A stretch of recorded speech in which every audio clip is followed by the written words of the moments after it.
I'm John Starrett, and my partner in crime over here, Mr. David Klee, will be the moderators kicking off the meeting here today. For everyone here, here's a few logistics that we'll cover for today's meeting. Please go ahead and use the HADR VC hashtag if you're out there on Twitter. Also, we will not have a conference bridge. We'll only have the audio that's built in through GoToWebinar. Audio will also be disabled, but do not let this prevent you from asking questions. You can do so through the Q&A section of GoToWebinar. And we're going to want to keep this session here today as interactive as possible, so please make sure that you're constantly throwing those questions out there. Today's session also will be recorded, so we'll have that in case you guys want to watch that later or you have any friends that will benefit from this presentation as well. Also, we'll have a short little survey at the very end today that has about 3 or 4 questions to help make this virtual chapter better for you. We really appreciate if you fill that out, and as a bonus, we'll be using that for a $100 gift card drawing as well, provided by our sponsors, SQL Century. So if anyone has any technical assistance, a couple things that we constantly see is to maximize your screen, which you could do on the nice GoToWebinar control panel. And also, if you have any questions, use that Q&A box that you'll see over at the bottom as well. So for anyone that's new, we always meet on the second Tuesday of the month, always at 1 p.m. Eastern. Today we're going to have Argenis talk about zero downtime upgrades. And then in December, we're also going to have Paul talk about clustering, building them from the ground up as well. We're also looking for some speakers in Q1, so if you would like to speak or know anyone that would be interested, feel free to contact us as well. There is a plethora of virtual chapters out there, one for anything you would want to learn about SQL Server. Please make sure that you take the opportunity to join all of the training sessions that are provided from virtual chat groups. In fact, here are some of the upcoming ones that are coming to you this month. For example, data architecture will have the scary DBA, also known as Grant Ritchie, talking about execution plans. And there's a bunch of others as well. Also, there are multiple SQL Saturdays in the US and internationally as well in this month. I highly recommend that you take an opportunity if any of these are near you. They're basically free all-day conferences that give you great opportunities to learn about SQL Server. If anyone is interested in volunteering, you can also do so and find opportunities over at volunteer.sqlclass.org.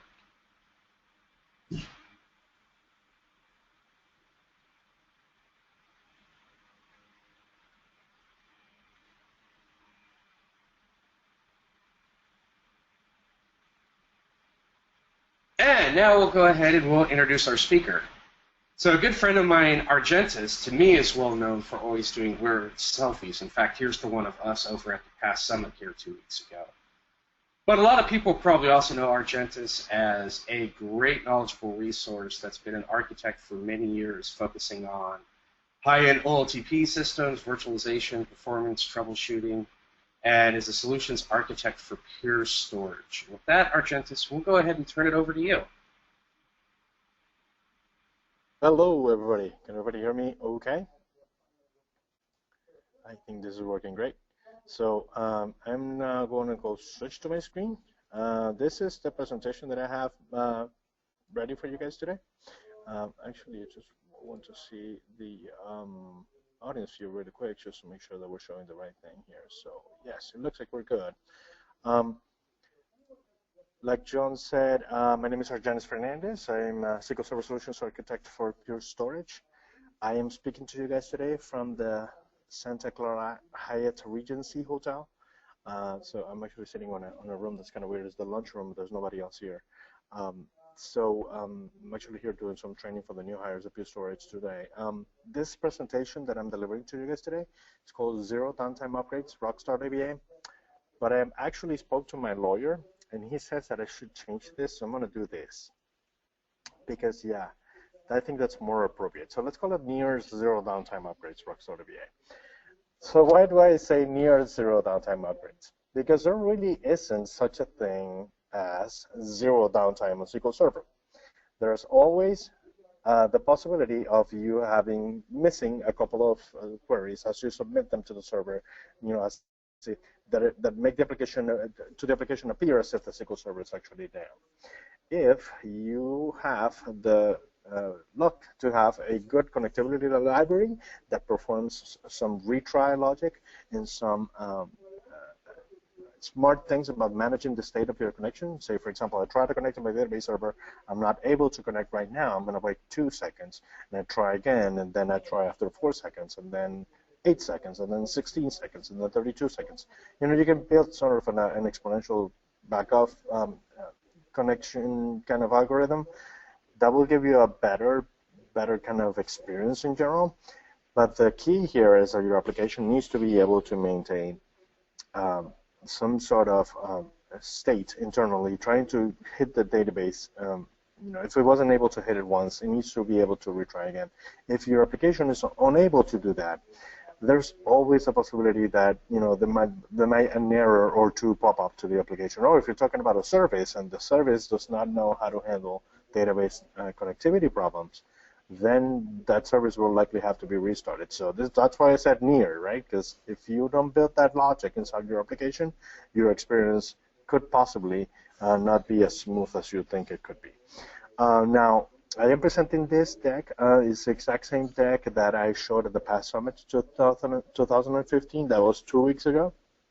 However, since we're delivering this over a webinar format, there's not as much interactivity as in a webinar as typically there is in a conference room or a conference hall. So if you guys can please ask questions as they pop up in your head rather than waiting to the end. The reason for that is that context actually matters. We're going to be discussing a whole bunch of technologies, and if we move on to other things, then going back to something that we visited 15 minutes ago might be kind of a nuisance rather than contribute to the conversation. Anyhow, 0 downtime upgrades to Rockstar DBA. Let's skip this stuff. So about me, I'm SQL Server MVP, Microsoft Certified Master, Rest in Peace certification. Right? You guys don't care about that anymore because it's been gone for like 2 years now. I cry over it every night before I go to bed. I used to work at Microsoft as a senior consultant. I've been working with SQL Server for a really long time, 17 years, going on 18, but who's counting? And I do this a lot. Like, I speak at a lot of conferences and do this stuff, not really for a living, but because I love it.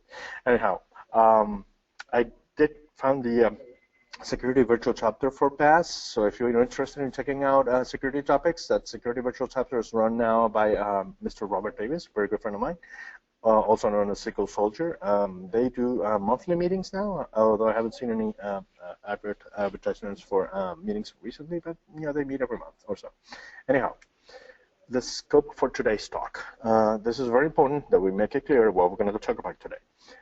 There's going to be some heavy focus on database mirroring. Why? Because mirroring is actually easy. And you might be saying, oh, God, but wait a second. Isn't mirroring going away? Yes, but it's still there in 2016. So that means that if you're planning on moving to 2016, it's been there since about 2005 SP1.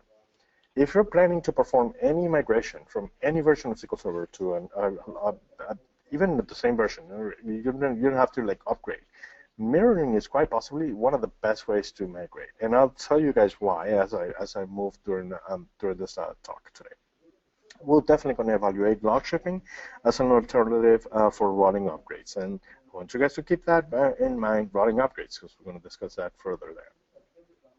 We're going to explore, although not in detail, how to handle availability groups on SQL Server 2012 and 2014.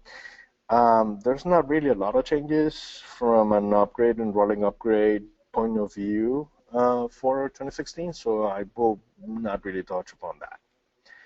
And I will indeed mention failover clusters.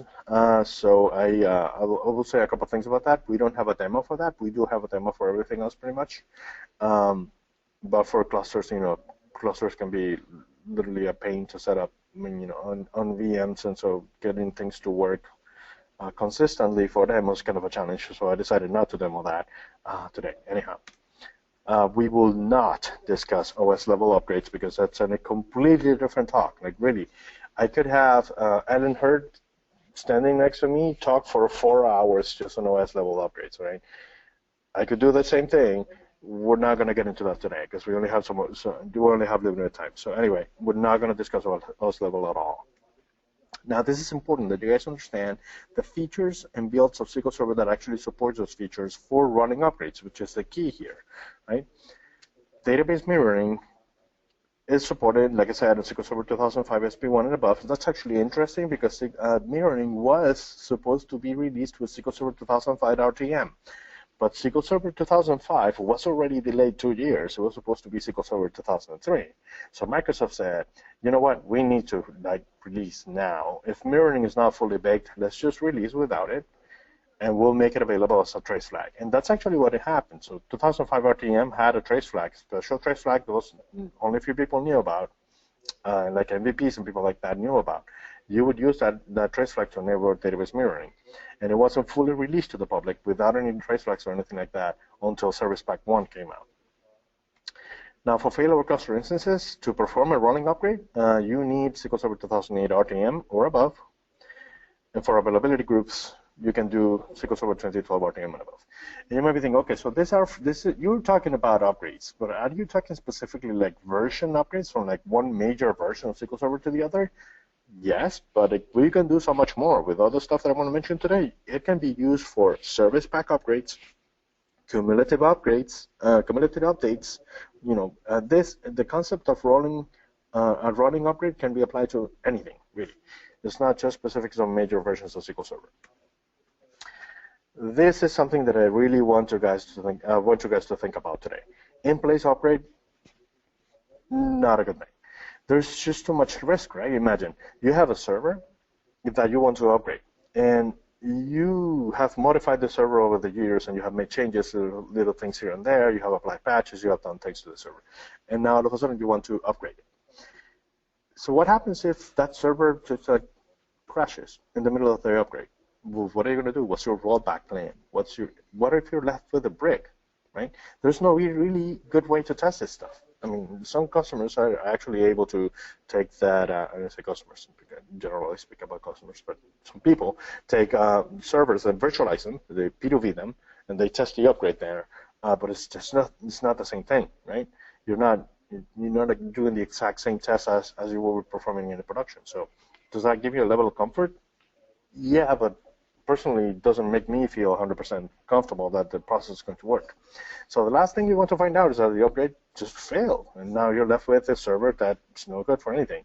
So how do you get your data, bring that database online? You know, what are you going to do? Pick up the phone and call Microsoft and say, oh, you know, my server's down, and then Microsoft is saying, okay, so let's start digging through it, and they take like 4 hours to bring your server up. You know, what happened to your downtime? And they pick a Rockstar. This is why rolling upgrades are so cool. Because if you have the resources, and typically there are resources out there, you just need to find them, you are able to move your servers around in such a way that you minimize the downtime, okay?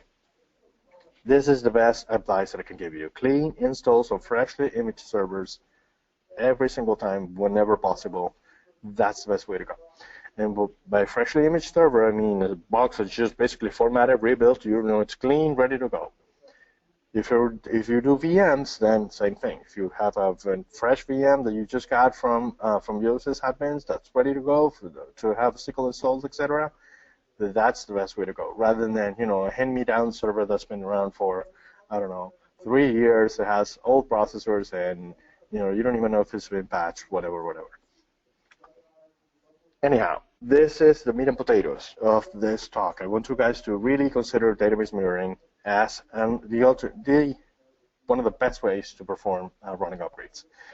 I am definitely going to miss this feature, right? Like I said, it's available still in 2016. Oh, by the way, Microsoft said that there's something called Basic HA that's going to come out in SQL Server 2016. That's going to be basically the standard edition version for availability groups. That's basically going to be replacing database mirroring. I personally have not played with that. I think very few people have actually played with it. They announced it, but they actually have not really talked much about it. Anyhow, we don't really know the details around basic HA. I just hope that it fails over as fast as database mirroring does. So anyhow, that's something that I want to demo for you guys as we move on. Why mirroring for a running upgrade? Why do I keep saying mirroring? High availability, okay? Really, the only thing that you really need for a mirror to work is to have that connection string support the failover partner, right? You say, this is my primary, this is my failover partner. Can hit that guy, hit that guy. So that's very, very quickly, it fails over extremely fast, and had the high availability aspect of having that in the connection string makes it a lot easier without the dependencies on a cluster where, an availability group and a listener can take a really long time to fail over. Same thing with the cluster, right? On a mirror, you have both instances of SQL Server are already up and running. With clustering, that failover cluster, you don't have both instances running, right? You have passive nodes, and Ellen Hurd, I hope you're not listening to this, you have nodes where SQL Server is not actually running, right? So when you fail over, SQL Server now needs to start up, and that could potentially take a really long time. On the mirror, the only thing that needs to happen is run crash recovery really quick, right? You've been sending transaction log logs from one side to the other, right? And there's a redo thread going on, constantly applying that. But now you need to run crash recovery to bring the database fully online. And that's the only thing that needs to take place, right? So that could potentially be an operation that wouldn't take very long time. Anyhow, that's available in standard edition. That actually makes it very, very appealing, because you don't really need, super fancy schmancy to perform a running upgrade. You can do that in standard edition. And this is why Microsoft now has to come out with a version of basic with availability groups that's going to be supported on standard edition. They are calling it basic HA. There is no need for a Windows Server failover cluster or a cluster of Windows. There's no such thing. You don't need it. So that makes it even more appealing to a lot of people, because you don't have to worry about clustering. You don't have to worry about setting up optics and AD. You don't have to worry about setting IP addresses, et cetera, et cetera, et cetera. Oh, we have. I'm just looking here at the chat. It looks like we had a question, but we didn't. Anyhow, moving on. I'll throw one out there. Do you see any downsides or issues with performance when you're setting up for your rolling upgrade by using the standard edition, which would only support the fact that you can do synchronous instead of asynchronous? Yes, but I get to that in just a second. Oh, okay. Actually, let me deal with it right away. I do not, when I do running upgrades in standard edition, where you're limited to sync mirroring, it could potentially cause a performance problem. I don't set up mirroring until I'm really ready to fail over. I actually go log shipping, and I start with a basic log shipping config, right, which could be running for several weeks, right, even. So as you prepare for the failover, you're only log shipping. And just at that point that you're about to failover is when you switch to mirroring, right? Switching from log shipping to mirroring is actually very straightforward, because you have the other server already prepped pretty much, so you only have to create the mirror and bring it online. So really, there's not a whole lot to it. And at that point is when the performance impact of having sync mirroring could start affecting your environment, but that's only for the duration of the upgrade. And furthermore, if you are performing a running upgrade and mirroring, the overhead of mirroring is going to be too much for you, well, you can do log shipping. Right? Log shipping is always a possibility. The downside, though, is that with mirroring, you can fail over extremely fast. With log shipping, there's kind of a little bit of scripting and things that need to be moved manually that don't really, make it near zero downtime. It's a little bit more than that. Does that make sense? Perfect. No, great answer. And everyone, if you have questions, feel free to throw them into the QA part, and we'll get them fired out to Argenis as well. That's great. All right, so this is something that is key, this last point here, the duplication of data, which offers a plausible rollback plan, right? So now you have 2 copies of your data as it was before the upgrade and as it was after the upgrade. Now you need to keep this in the back of your head as you perform the upgrade and you switch over to the new instance. If you open the floodgates and you let the application start writing to the new instance, that old instance is not going to be updated with that new data at all. So if you at some point you decide that this new instance is now no good anymore and you need to fail back or roll back the entire upgrade, now you have data in this new instance that you kind of need to move back to this guy. So how are you gonna do that? That's really your homework, right? That's really something that you should write down on your playbook or your run book or however you want to call it.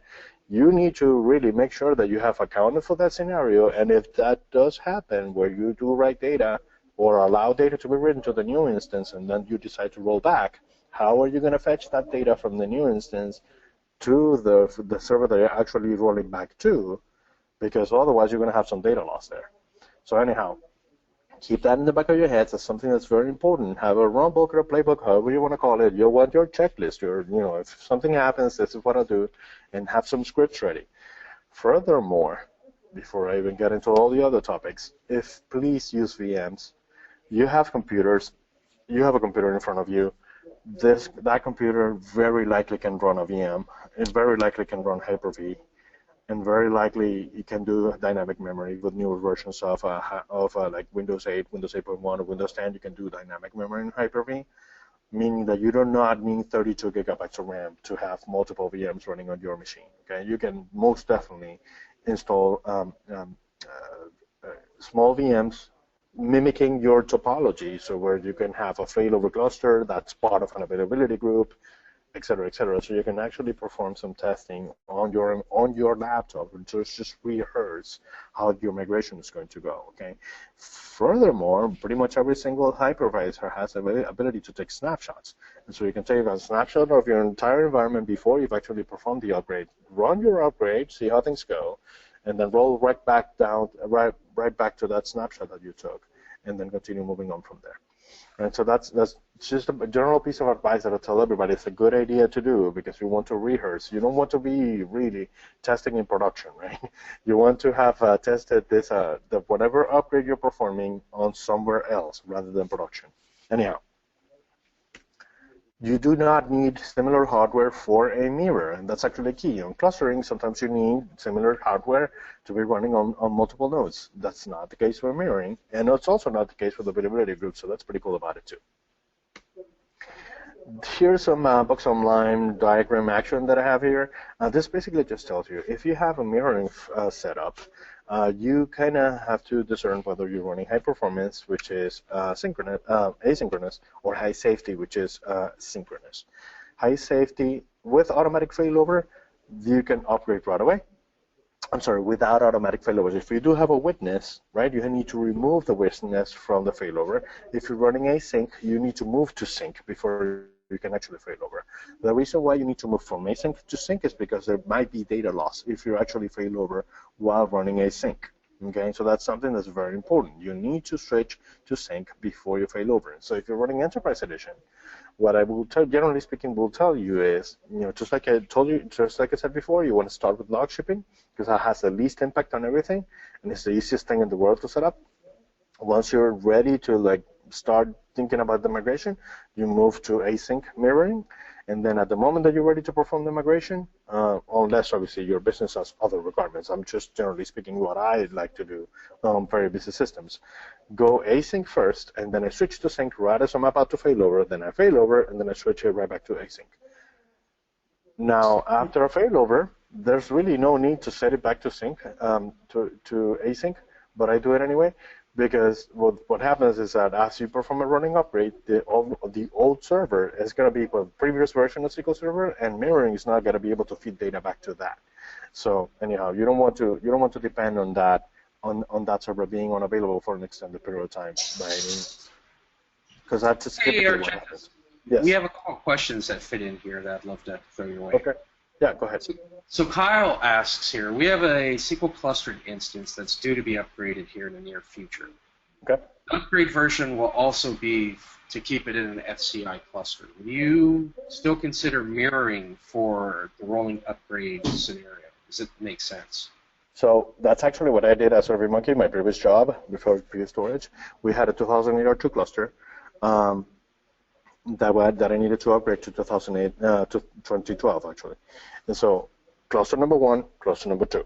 I set up mirroring between cluster number 1 and cluster number 2. I started with log shipping, switched to async mirroring, and then I switched to sync mirroring. I did the failover, and everybody was pointing to this guy now, to the new failover cluster.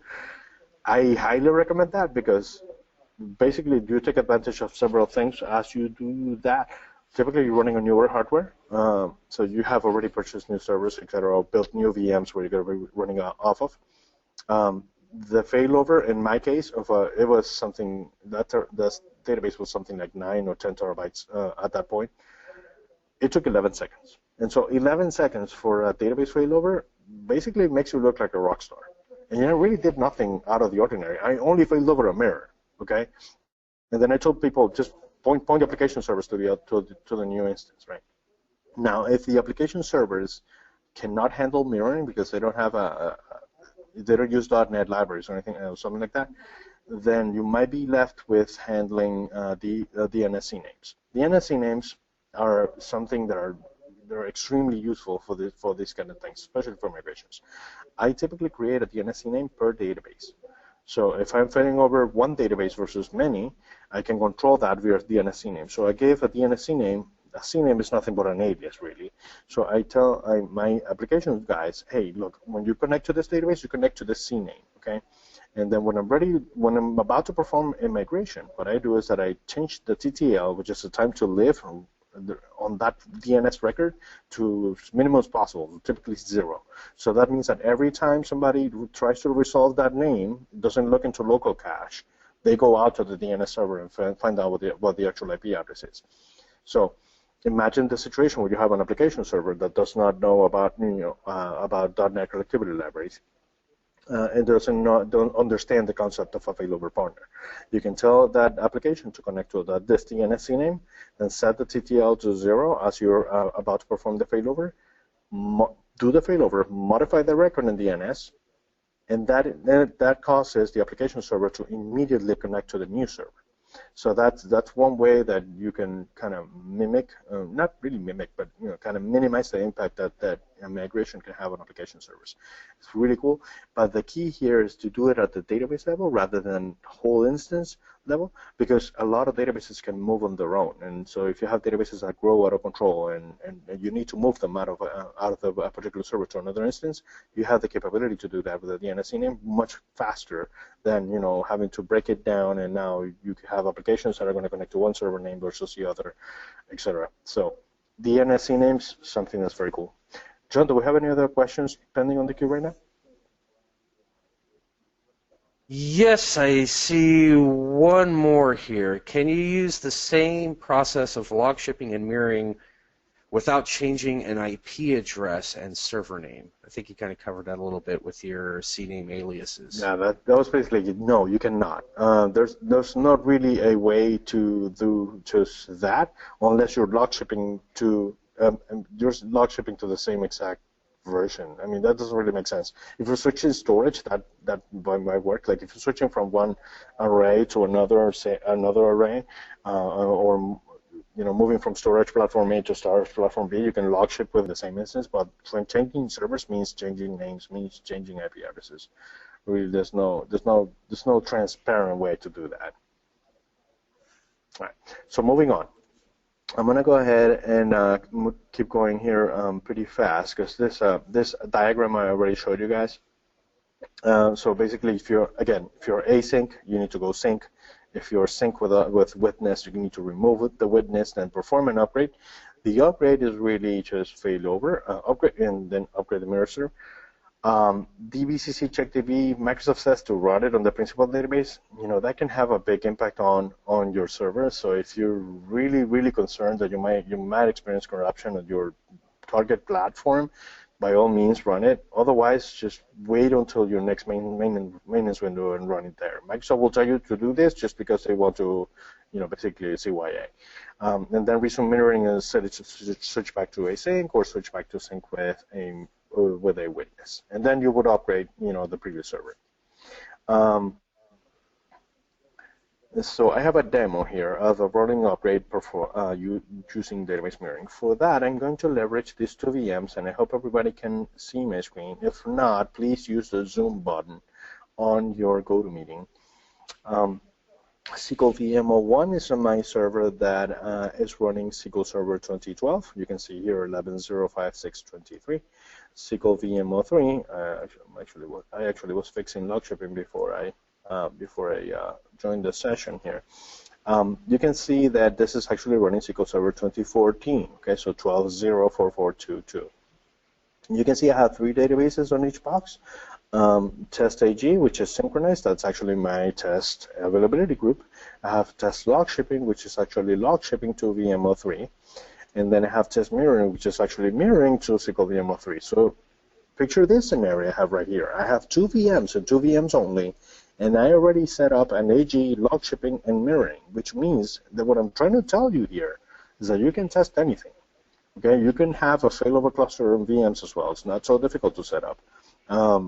And you can test these scenarios that I'm about to show you on your own VMs. Okay, and this is actually very cool, something that's really nice to test. For every DBA should be able to manage these operations, as just second nature. Anyhow, look how SQL VM01 test mirroring is actually says principal and synchronized. If you look at SQL VM03, test mirroring says mirror synchronized but restoring. If you guys really think about this, the reason why it says restoring is that this is actually a newer version of SQL Server, and I cannot bring this database online for any reason. So right now, snapshot is not even a possibility on this database, because if I want to do snapshot, I need to run crash recovery on that instance. So test mirroring is just not able to do that. When you do failover, what's going to happen is that, whatever transaction, since you're switching to sync, any log blocks that needed to be replicated would have already been replicated. We perform the failover, and this crash recovery runs, effectively upgrading the database at that time. Just when crash recovery is about to start, the database structures internally get upgraded at that point. They can only be upgraded at that point because you need to continue sending log blocks until such time that you do decide to fail over. And that applies to every single database. It applies to every single technology here. So it's not only limited to mirroring, it also applies to AGs and also applies to log shipping. As we fail over things from one version to another, if there is something that needs to be upgraded, so any database internal structures need to be upgraded, that is going to happen right before crash recovery is actually executed, and the database is actually be placed in a mode called script upgrade mode. So the database goes into script upgrade. All the database the scripts are run against it. If you look at the internals of the database, it's actually a field that is the internal database version, and we'll see that when we get to log shipping. That tells the engine, hey, look, this database was built in this particular, or was running in this particular build. Now we need to bring it up to the current build, and these are all the steps that we need to follow. And then the script upgrade mode, that's exactly what happens. A bunch of scripts are actually applied to the database, and then crash recovery is executed, and the database is brought online. Okay, we are going to see that in action when we look at log shipping. And now I'm ready to do my mirroring demo. For my mirroring demo, though, I want to show you guys this little script that I built, which is a PowerShell script. And you guys might think, oh, God, PowerShell, why? Let me tell you something, guys. If you have been refusing to learn PowerShell until now, you're doing it so wrong, awfully wrong, okay? The future is scripting, automation, ease of use, business value being delivered by being able to script things and make things go faster in an automated fashion, so you don't have to spend all your cycles doing manual work that you could otherwise perform in an automated fashion. That's how you tell your bosses that you're being a really good employee, not by just doing a task, but by automating the task and knowing exactly how to do it in an automated fashion next time you have to do it. Anyhow, this script is actually very straightforward, okay? Here I have a command which is just select count from a test table that I built on my databases. And just to make sure that I built it, I'll show it here on the principal and test mirroring tables. And I don't have the table. So I'm going to go ahead and build it. Oops. There we go. I am not using the table designer for this. Yes, no, I know better than that. So create, sorry that I'm typing on the demo here, create table. And let me see if I have it previously here. I might have created here previously. Yeah, no. Anyhow, create table, test table. ID int primary key entity 11. That's all I really need. And then I insert into test table default values. Then I go 1000. So I'm going to create the table really quick, and I'm going to create it on the mirroring database, and then I insert 1000 values into it really quick. So it should take nothing. So it's done. Now I have 1000 rows on that table. There it is. Then there's my 1000 rows. Okay. So now I have some data to show in my script when it runs. What it's actually going to do is just select count star as count from test table. Okay. Now the reason why I'm using a PowerShell script and the reason why I'm using .NET objects inside my PowerShell script is because SQL CMD actually does not understand failover partner connection strings or connectivity options. So I just basically built it like a C# or C++ program or whatever else would do it.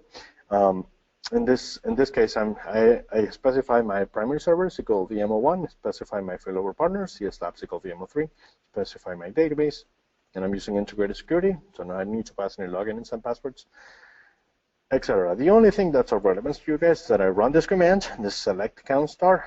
I run it once. I only run it once here, and then I write an exclamation point as I'm able to hit the database. Okay, so if I run this, test, where's my app? I think I have it on my SQL Server Management Studio here. Oops, which folder has this? Okay, it's on users Argenis, so let me switch to that. There we go. So app mirror is the one that I care about. So if I run app mirror, that basically just gave me a little exclamation point. You guys can see it right there. Okay. Now I want to put that on a while loop. So while true, and what that's going to do is just run the script over and over and over until I hit Control C. App mirror.ps1.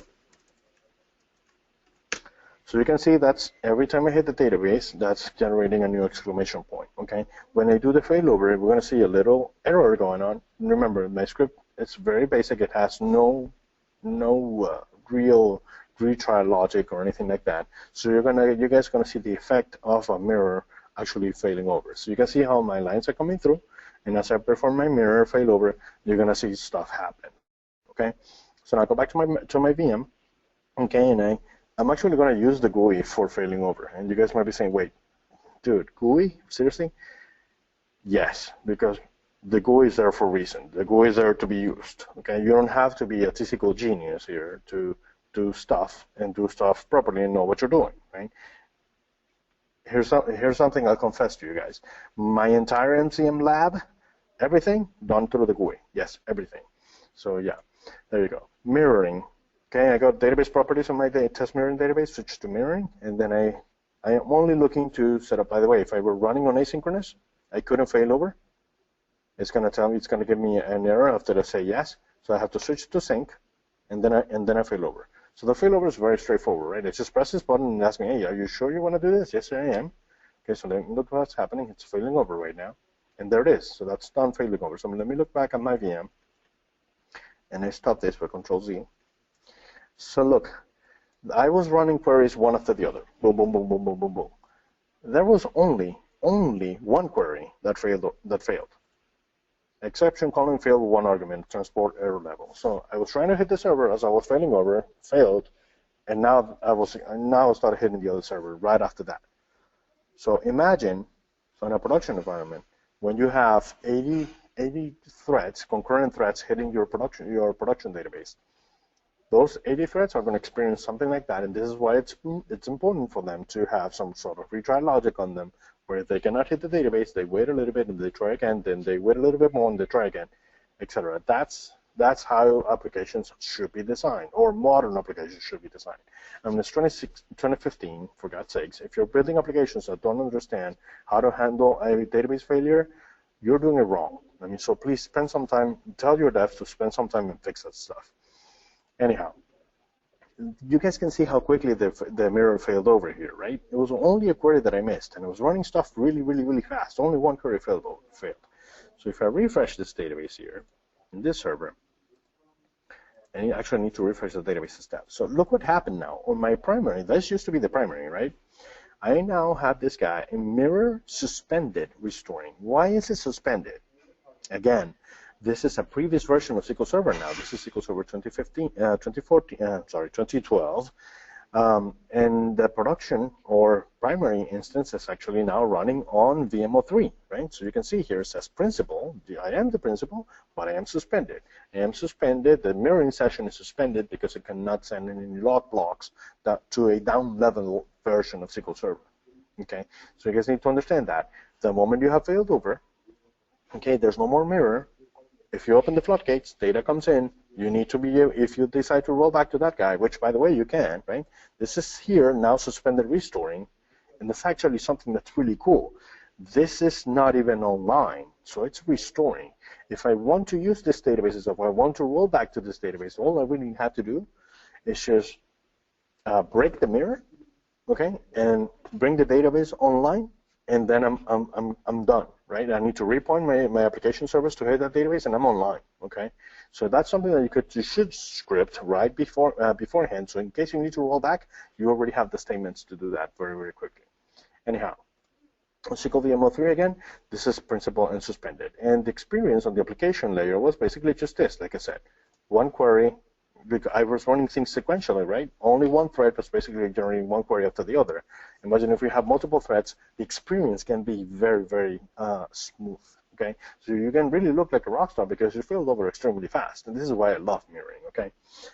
With availability groups, unfortunately, failover is not so fast because you now have Windows clustering involved, and listeners are part of Windows clustering. So the failover time on an availability group is typically significantly slower than a database mirror. Any questions so far? Just one argument is a couple of people were asking if there was a way to make the PowerShell scripts available. Absolutely. So I'm glad you asked. I will provide them to you, John, and you can post them on your HADRBC website. Sounds good? Okay, perfect. And if anyone else has any questions from these demos, don't be shy. Feel free to add them in there, and we'll jump straight to them. Okay, so we go back to the slides here, and now we really need to make things, put things on the front burner because we're running low on time. Log shipping, and I say the Steve Bruce got me off HADR because it's so underrated. This is included with every version of SQL Server. Okay, you can do log shipping from Express to Enterprise Edition. You can do any edition of SQL Server. It doesn't matter, and it works. Okay, if you don't have a GUI, you can roll out your own scripts. Okay. Mirroring was actually once referred to as real-time log shipping, and log shipping can actually be the base for many high availability setups. So you start with log shipping, you can go to mirroring, or you can go to replication. Actually, you can use log shipping to initialize as you initialize from a backup or replication subscriber. This is something that's might actually get some gears spinning in your head right now. Yeah, you can do that too. Or you can initialize an availability group using log shipping as well. And my tongue is kind of like stuck. You can use the GUI to set it up or roll your own. Like I said, if you have Express and you don't have SSMS, well, you can run your own scripts because basically log shipping, what it is nothing but transaction log backups. Meaning on one you take it on one server, copy it across the network locally, then restore it. That's basically what they are, right? They're restored with no recovery so that you can continue applying transaction log to the target instance. So there's nothing magical about log shipping, which is backup and restores. SQL Server jobs can run every 10 seconds, right? I think that's the minimum that you can go on the scheduler on SQL Server agent, but you can definitely roll out your own scripts and copy and restore even more frequently. I have a customer that has a transaction log backup on a loop. It's basically while 1 = 1, transaction log backup happens. Right after one transaction log backup has finished, another one is taken, right, one after the other. It never stops. And so you might be wondering, hey, wait a second, do I really need that? Probably not, right? Because your businesses are able to withstand some data loss, and this is what's called your RPO. Okay, that's recovery point objective. So your business should be able to manage, a certain degree of data loss. In this case of my customer, which is, handling really extreme financial information, they don't want to lose anything. So they continuously take a transaction log backups because they don't want any time to elapse between the last time the backup was taken and the next one. So anyhow, you can do that in a loop, or you can put it on Windows Scheduler, right, and run it every 5 seconds if you so choose to. Now, some of you might be thinking, oh, well, wait a second, can I actually take transaction log backups so frequently, and will my server be able to handle all that? If your RPO calls for that frequency of transaction log backups and your system cannot withstand it, you are in trouble. You need to figure out a way to get around that, but you need to make sure that you don't lose that data, because now you're talking critical to the business. If you lose that server and you lose a transaction logback and you're not taking transaction log backups fast enough, you are in trouble. Anyhow, I'm going to demo running upgrade using log shipping, and then for that, I'm actually not going to use an application to demo this, because you guys are going to see that basically this could potentially take a long time, but that's just going to give you an idea of how things can be scripted out, okay? So SQL VM01, I have my log shipping database here. If I go to properties, you can see in transaction log shipping that this is a primary database in the log shipping configuration, and it's actually sending transaction log backups to SQL VM03, okay? So how will we go about doing a log shipping failover? Wait, let me close this to get this out of the way. If you really think about it, log shipping, I have this guy, and I set it up using the GUI, so I have my jobs here on my primary server that are my alert job and my backup job, okay, for my log shipping. All I really have to do is just make sure that these jobs are not running so they don't interfere with what I'm doing, okay? Take one last transaction log backup. And this is key. I'm going to run that one with no recovery so that the database on the primary becomes unavailable. I take that transaction log backup, I copy it across the network to the target instance, in this case CSLab SQL VM03, and I apply it to that server, okay, and then I bring the database online. I can script this whole process, okay, and this is actually something that you will consider doing a log shipping failover. You want to make sure that everything is scripted out. If you want to minimize downtime, that will be the only way to go, okay? So in this case, the first thing that I do is that on the primary server, I disable the jobs, okay? And I run the backup job just like one last time, just to make sure that everything is cleared out. I don't really have to do that. I just do it out of habit. On the secondary server, I go and check I also have my log shipping jobs here. I have my alert job, my copy job, and my restore job. So I'm going to go ahead and disable all three, okay? And then the ones that I need to run for the last time, sort of on semi-automated fashion, are the copy job, right? Because I want to now copy all those transaction log backups that have been generated automatically. And now I want to run the restore job, right? I need to make sure that I now apply all those transaction log backups that have been copied. And then I'm going to go ahead and take one last transaction log backup on the primary. So I switch to the primary, right? And what I want to do is backup log test log shipping. No, not that guy. Test log shipping with, to this equals. People said that it shouldn't type in demos. To us to say, notice I do. Test ls final.trn. We call it that. Okay. And I say with no recovery. And this is the meat and potatoes of this. Okay. With no recovery, what that's going to do is that it's going to cause a backup to be taken here. And why isn't this refreshing? There we go. One backup, the last transaction log backup is going to be taken here, and it's going to be brought into no recovery. As I take the backup, once the backup finishes, right there and then, the database is going to go no recovery. Okay, so look what happens. I'll do that, boom, and look what happens to my test log shipping database. It's now restoring. See, so now remember what I told you. I am protecting the previous incarnation of that database from any data being written to it. Because this is another piece of advice that's very important. never allow data to be written to both instances, the one that they're going to be upgrading and the new one at the same time, because now you're in serious trouble. Okay, you don't want to be in that situation. So just make sure that whatever your previous instance was is now shielded from any data being written to it. This is how you do it with log shipping. I could have taken that backup, a regular backup, but that would leave my database online, and I don't want my database online. Okay. So that's one piece of advice I'm going to keep telling you guys. Be mindful of what happens if. All right. That test log shipping backup I can now take. It is right here. Hopefully it will be at the, yeah, there we go. So that's test LS final. I'm going to go ahead and just copying using my remote desktop session. And this is a nice tip. I'm shift right clicking, say copy as path. That actually automatically fills in the path for the file for me. And so I say restore log test log shipping from disk equals, and then I paste. And when I paste, that pastes the whole path. So now I just need to replace those double quotes with single quotes with recovery, right? Because now I have applied all the transaction log that I wanted to apply automatically through the jobs, and now I'm ready to apply that last transaction log backup that I just took on that instance, on my original instance or my primary. I'm applying it on the secondary, and I want to bring the database online. So when I say with recovery, that's what's actually going to happen. So something important is going to happen here. The database is going to a script upgrade mode, and then cross recovery is going to be executed on the database for it to become online.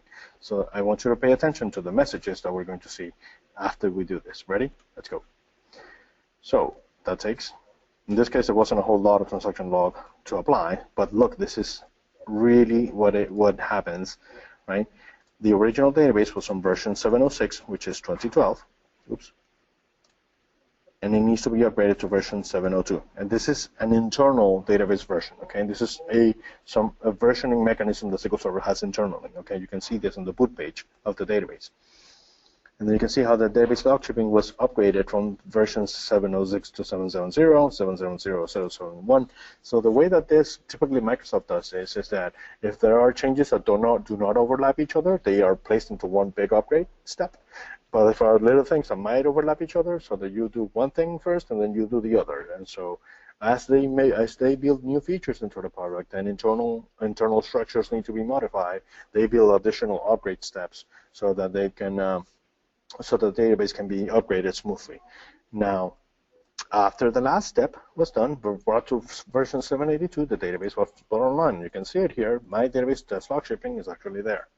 Okay, and now I can have, through whatever mechanism, right, DNSC names, changing server names on my connection strings, or whatever else I want to do, I can now repoint everybody to this instance. Now again, you would consider doing this in an automated fashion rather than relying on a manual work to do this, because you want to be that Rockstar DBA, you want to perform that failover really, really fast. Anyhow, done with that demo, let me just move to AGs really quick. So availability groups, what about them? It's complicated. No, not really, okay? It might appear complicated, but you follow the best practices and really, you're on your way. You always upgrade the remote instances first, so the ones that are geographically dispersed, so that your DR data center, all the remote instances first, then the local secondaries, and then the primary, okay? You should take cautionary measures to avoid downtime. So make sure that you have your backups handy, things like that, so if something happens, you can recover from that scenario. Here's a link. This presentation is going to be uploaded to the HIDRVC website, so you can easily click on that link. Microsoft has a pretty good guide on how to upgrade availability groups. So I'm going to perform running upgrades on availability groups. Now, for the demo for running upgrade with availability groups, unfortunately, my AG broke, so my listener is not working. So my demo, I'm going to skip for today, and I apologize for that. If you attended the past summit, this presentation was recorded for the past summit, and that demo was working there. So unfortunately, today I'm not able to do the AG demo for you guys. But you guys can imagine how the AG demo goes like. I'm actually going to show you really quick. I have an app AG script for that, and what I had is just a listener. So basically what you will see is that you would get all exclamation points as the query succeeded, and then as things fail over, you would get a whole bunch of errors, actually. So you would get more than one. You would get a significant amount of errors. And that would actually go on demo the fact that availability groups fail over a lot slower than database mirroring, with certain exceptions. So now, but basically, I can fail over the AG using the GUI, and as a matter of fact, I will do that. I don't have a listener, so I don't have an app, but I will fail it over. This is actually another piece of advice that's I consider pretty valuable. Always fail over using the GUI, because what happens is the GUI can tell you if you have data loss. Okay, so if you're running on the wrong mode because you're running async, the GUI will tell you that. Okay, so this is a good this is something that it's very interesting from the GUI point of view. The GUI tells me you are about to lose data. Don't do that. So switch to synchronous. Okay, and then you can actually perform the failover here. You know, the GUI is going to be my friend in this case. Oops. The GUI is going to be my friend, and it's going to show me that, yes, now that I have switched to synchronous, I have no data loss. So it's ready to go. So I switch next, then I connect to my target instance, then I hit next, then I say finish, and then my failover happens. My cluster was pretty badly, so I'm actually surprised that I failed over correctly. But it was broken last night, so and I couldn't recover the listener. But now, look, I failed over the AG. It says test AG says synchronized, okay? And on my original server, my AG is not synchronizing at all because again, this is a previous version of SQL Server. I cannot send any log logs from one server to the other. Anyhow, that was AGs, and now let's wrap it up by talking about failover cluster instances. Failover cluster instances, you upgrade the passive node, then failover and upgrade the active node. Okay, so you upgrade the passive instances, right, and then upgrade the active instances. You can have multiple instances running on your clusters at any given point in time. As you do that, the database will be upgraded upon failover, just like you saw with log shipping, just like you saw with mirroring. Now, I am done with the presentation, and I apologize for the fact that I couldn't show you a proper demo for availability groups, but I wanted to open it up for any questions that you guys might have. Awesome, thank you, Argenis. Let's see. So there's one good question here from Mark, and you kind of hinted on this, but I don't think you got it 100%. Mark's kind of asking here. He's about to migrate 6 terabytes to another data center, and is using the same major version here, Enterprise Edition. He is going to upgrade to the SPU, the SP, and a couple CU updates. He wanted to see if you could quickly go over how you would use log shipping with mirroring to do this, so it could be done with a few seconds of downtime. Well, so that's basically what I said before, right? You set up log shipping, and then at some point you stop log shipping, so you stop all the jobs, and then you have basically your secondaries already been initialized, right? And then you go ahead and set up your mirroring, and then you can start with the async mirroring, and then when you're ready to perform the migration, switch to sync, perform the migration, switch back to async after the fact, and then you're done.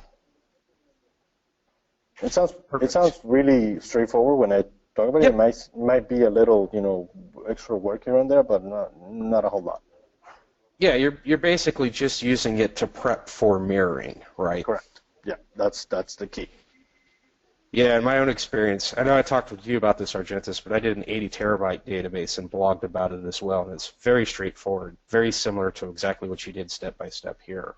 There you go. Is AlwaysOn AGs efficient when compared with mirroring for upgrades? Efficient for upgrades, as in how much, as in downtime? My general experience has been that no, they're not better for failover times than mirroring. Mirroring fails over faster than an AG. That's been my general experience. Might be different in your case. Yep, and Mark confirms here, yeah, that's what he thought as well, but it just seemed way too simple with the prepping log shipping for mirroring. You should try it. It's actually very straightforward. Yep. Yeah, I strongly agree as well. So I think, unless there's any other questions, I think maybe one more. What are the best 100 to 200 level resources you could recommend from starting to learn about these topics? So like some examples, books, blog posts. Well, you are sitting on an HADR virtual chapter.